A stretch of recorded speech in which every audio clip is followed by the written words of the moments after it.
एक गीत बा आप लोग के बीच में, गीत का बोल बा कि अरे अखिया से नैया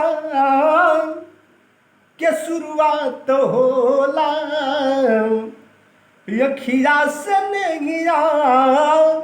के शुरुआत होला, अखिया से नैया के शुरुआत होला, जुआ बंदर गेला मगर बात होला। लेकिन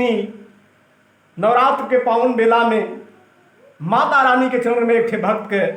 निवेदन है, प्रार्थना है, जाके कहत है कि बनी के बदरिया आज छा जइबू माई हो, बनी के बदरिया आज छा जइबू माई हो, बेटवा बोलावे चरा ओढ़ा जइबू माई हो, बन के बदरिया आज छा जइबू माई हो, बन के बदरिया आज छा जइबू माई हो। स्वर सरगम में आके भरदा लगर हो, पूजी चरण तोहर लाठो पहाड़ हो,